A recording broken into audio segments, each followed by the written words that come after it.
surveying us all. My brother-in-law, Tad, opened his mouth. These shares and the $10 million from Kathy's inheritance will go to the eldest daughter, my wife. Hearing those words, I doubted my own ears. Tad. My sister stood up and faced Tad. What's the matter? You have the right to receive it, don't you? Don't worry, Kathy would be pleased too. Remember, she helped out with the debt repayment before, right? However, that's in normal circumstances, but in your case, it's slightly different, isn't it, right, Michael? Jess.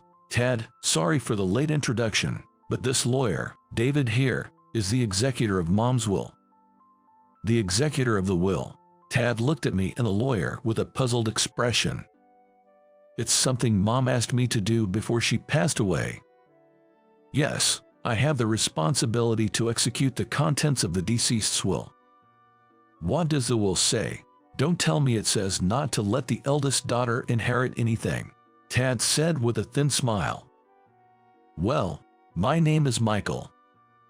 Approaching my late 50s, I'm entering the latter half of my life. My daughters have grown up and find it more enjoyable to go out with their friends. On weekends, I've started to relax more with just my wife. One sunny afternoon, we were on the terrace, drinking coffee after a meal. The phone rang, and my wife stood up saying, "Yes, yes." The moment she heard the name of the caller, her expression stiffened. Her voice trembled as she responded, clearly disturbed. I stood up to go to her, but then the call ended. Kathy has passed away. Though I knew she didn't have much time left, I couldn't hide my shock at the news. Mom had been hospitalized for a long time. When was the last time we talked? Recently, she had rarely regained consciousness, and the doctor had told us to be prepared. She was diagnosed with her illness and hospitalized about 6 months ago. My wife and I had been taking care of her. Mom, having been widowed early, had raised me single-handedly, so I was the only one she could rely on. I wished I had been more attentive. I wish I had talked more about various things with my mother.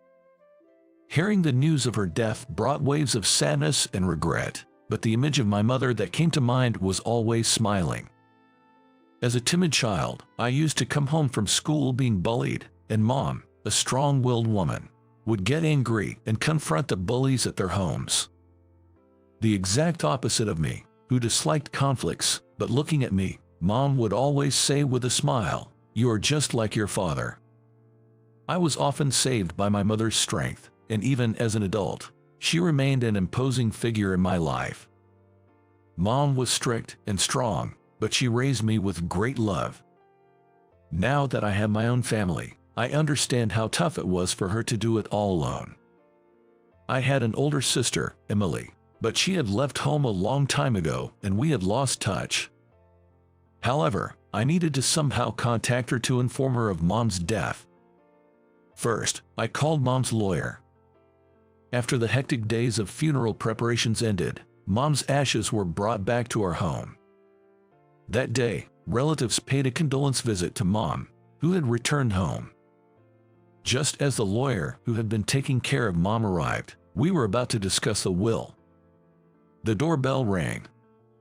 My wife went to the door, but before she could open it, a loud, hoarse voice called out, "Excuse the intrusion," accompanied by impolite, heavy footsteps. "Oh, everyone's here." The visitor in the living room was a man.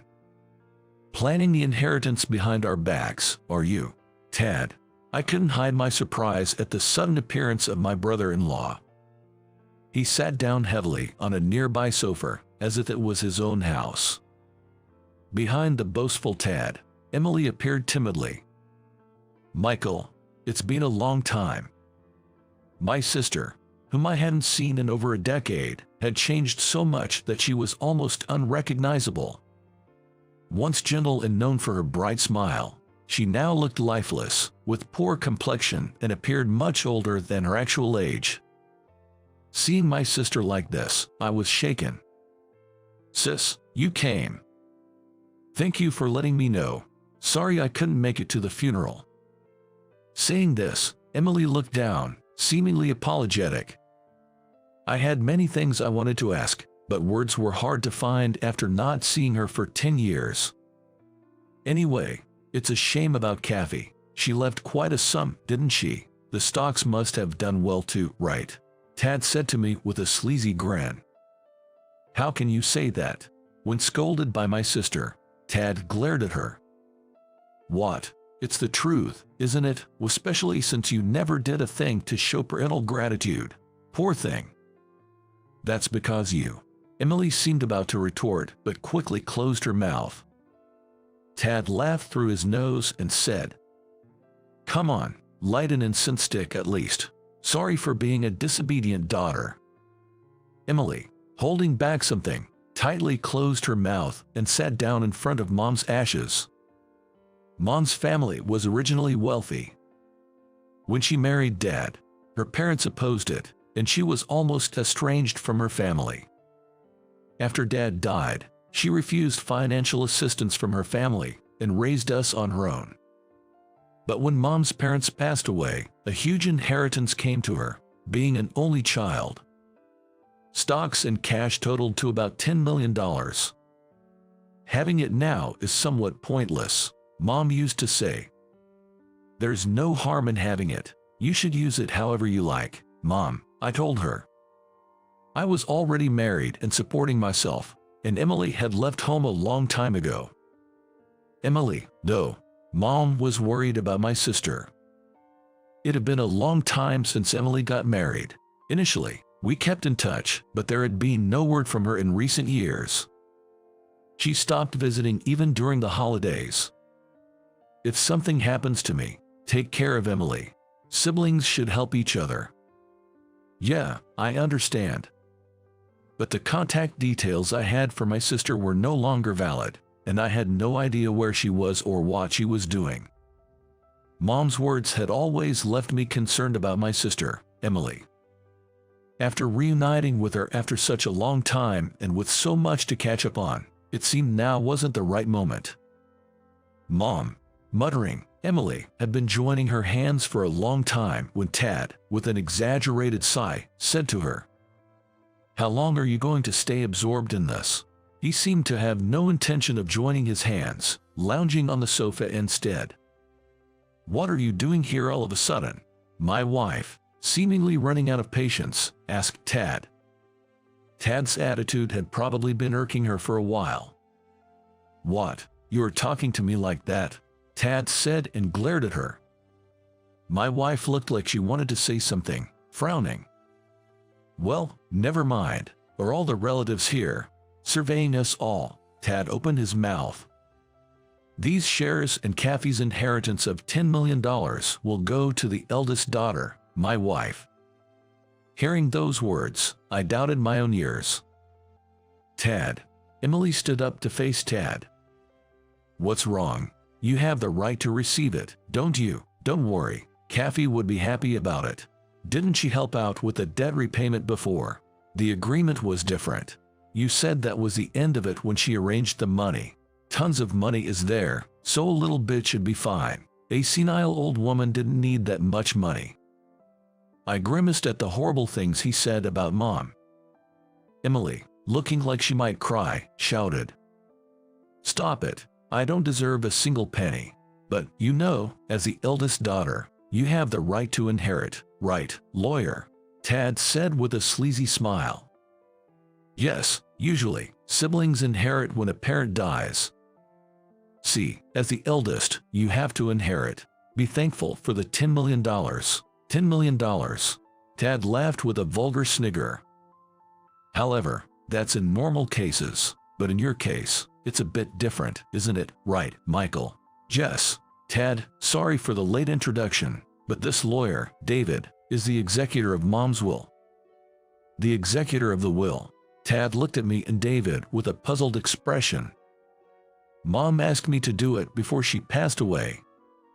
"Yes, I have the responsibility to execute the contents of the deceased's will." "What's in the will? It doesn't say to not let the eldest daughter inherit, does it?" Tad said with a thin smile. Yes, she's excluded from the inheritance, so that seems to be the case. At the dumbfounded expression on Tad's face, I couldn't help but burst out laughing. Soon, the other relatives in the room also started laughing. What does that mean? Tad, confused, confronted the lawyer. Disinheritance means if there's serious misconduct by the designated heir, they can be stripped of their right to inherit. Stripped. Tad looked pale as he stared at the lawyer. Oh, what a pity, my wife mockingly said to Tad, almost as if returning the favor. Seeing this, the relatives all laughed together. By the way, if you are disinherited, you also can't receive the reserved portion, the minimum inheritance right. Hearing this, Tad turned to Emily with an almost aggressive tone. Hey, did you know about this? I don't know. We haven't been in touch for a long time, Emily exclaimed. That's impossible. You, Tad, had a large debt paid off by the deceased during her lifetime, said David, causing Tad's gaze to shift uneasily. She did it on her own. What, that was you who forced? Shut up, Tad yelled, causing Emily to flinch. Damn it, I was tricked. I married her thinking her family was rich. Such a way to speak. Emily was shocked by Tad's words. Tad's anger, believing he was entitled to the inheritance, seemed to be directed entirely at Emily. Damn it, everyone's making a fool of me. In frustration, Tad kicked a nearby chair, and Emily shrank back in fear. Watching Emily, I remembered Mom's words. I had to do what I was supposed to do. I needed to convey Mom's feelings properly to Emily. Sis, I said, placing my hand on Emily's shoulder. Her frame felt much smaller than when I last saw her. Mom always said, help each other as siblings. I had first heard about Mom excluding Emily from the inheritance when Mom's hospitalization was decided. When I asked why, Mom said she had concerns. When she heard about Emily's large debt, she thought Emily's behavior was strange. Given Emily's serious nature, getting into debt was an abnormal situation for our family. But Mom didn't ask for reasons. She simply paid off the debt without asking anything. However, after that, Emily became unreachable. Mom tried to contact her, but couldn't get through. It was the same with the contact details I had. Mom was always worried that something might have happened to Emily. Both of you didn't take after me, Mom said, looking at me with kind eyes. Remember, when Emily was in elementary school, once, Emily's return from school was delayed, worrying Mom and me, so we went looking for her. We found her alone in a dark park, crying, "The cat won't get off my lap." When I asked why she didn't move it, she said, "But then I'd wake it up, and I just couldn't argue with that." She waited there, missing dinner, until the cat woke up. I would have moved it no matter what. Unbelievable. Mom laughed. But then she grew contemplative. She's too kind. Mom's worry seemed to be rooted there. Is she having trouble with her husband? Well, if she's happy and choosing to be with him, that's fine. But if she's forcing herself, Mom seemed to have a plan. If it's just about money, he will surely come after my inheritance, saying, as the eldest daughter, she has the right to inherit.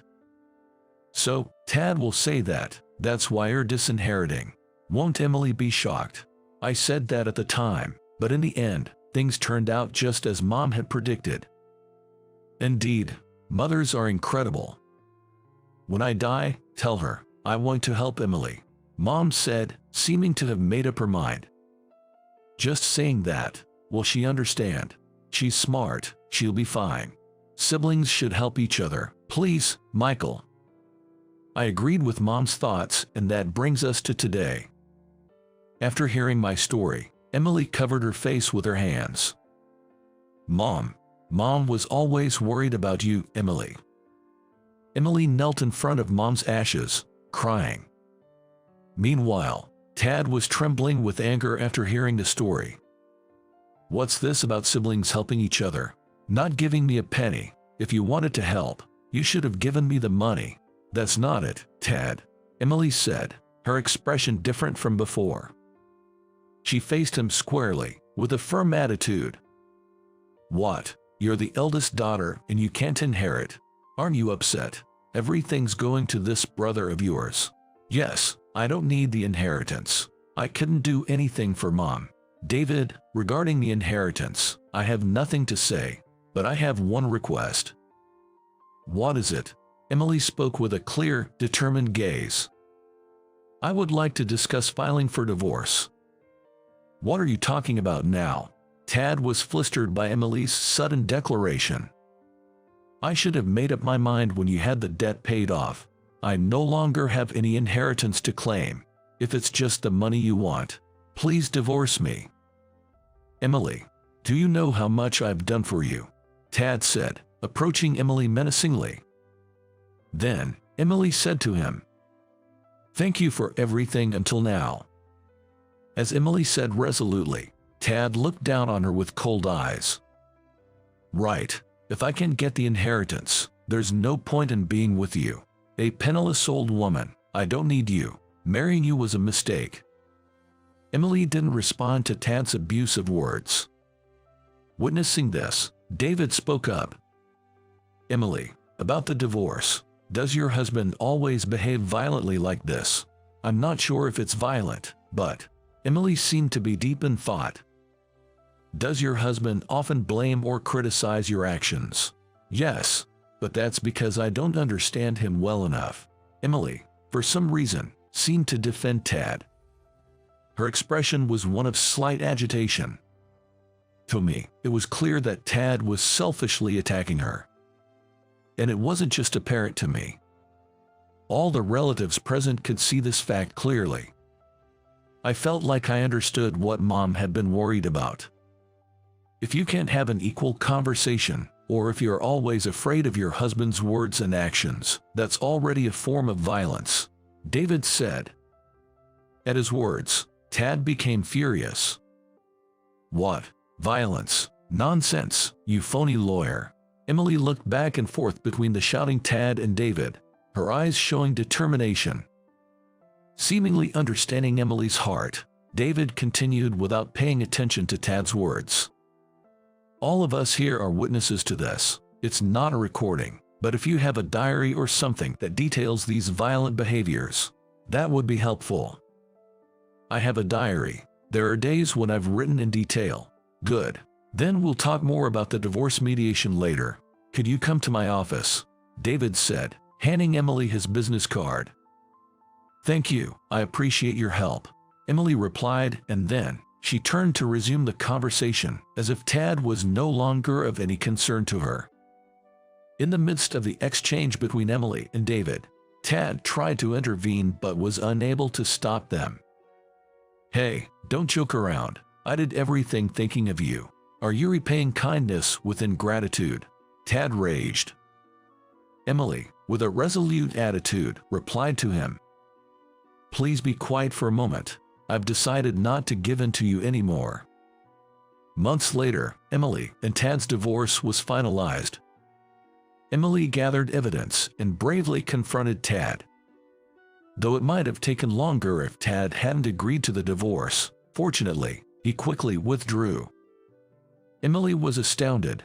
He really just wanted the money. Tad paid alimony to Emily and left the house they lived in. Emily, already living elsewhere, would likely never see Tad again. The last time she saw Tad was at the mediation, where he apparently said nothing to her, mindful of the judge's impression. The once domineering man had become meek as a lamb, making Emily wonder what she had been afraid of. Finally, I could tell Emily the truth about the bequest. A bequest means that even non-heirs can receive property. In other words, I could share Mom's estate, which I had inherited, with Emily. This was also Mom's intention, which I had heard during her lifetime. I was waiting for Emily's divorce to be finalized. This way, Tad wouldn't get a penny, and I could give Mom's inheritance to Emily. It was a farewell gift for her new life. Such, I don't deserve that. Emily was surprised and confused by my sudden offer. Mom told me to do it. We can't ignore the wishes of the deceased. She wanted siblings to help each other, I said with a smile. Tears welled up in Emily's eyes as she said, "Thank you." Then, she turned towards the altar and prayed. "Mom, thank you. I'm sorry for worrying you." I looked at the photo of Mom on the altar. She had a bright, cheerful smile. It seemed as if she was saying, "I'm glad. Welcome, and thank you for coming. Emily, congratulations on the opening. Congratulations on your new cafe." Today was the opening day of the cafe Emily had started. My wife and I brought a gift to celebrate the opening. The stylish and serene cafe was already bustling with customers. Emily used part of Mom's inheritance to start the cafe, something she had dreamt of for a long time. Post-divorce, she wanted to try pursuing her long-held dream. Emily's demeanor was lively and cheerful as she served customers. It was like the Emily of the past had returned. "It's a nice place. It feels comforting," I said. "Thank you. Hey Michael, remember that painting?" Emily pointed. I looked where she indicated, seeing a framed painting. That was in Mom's room. It was a favorite painting of Mom's that Emily and I often looked at in our childhood. Though not very expensive, Mom had always treasured and kept it. "Yes, I got Mom's favorite painting to display here." Nostalgic. I think Mom would be happy. Standing next to Emily, looking at the painting, I felt as if we had time traveled back to our childhood. Our eyes met as she smiled beside me. Emily's eyes no longer held the darkness they did on that day. "Something on your mind?" "No, just thinking maybe I should start something new too." "Oh, that would be wonderful." Seeing Emily's bright smile, I silently spoke to Mom in my heart. "It's okay now." The cafe doorbell chimed again as another customer walked in. A refreshing breeze swept through the cafe. Emily's bright voice echoed, and I squinted in the dazzling sunlight.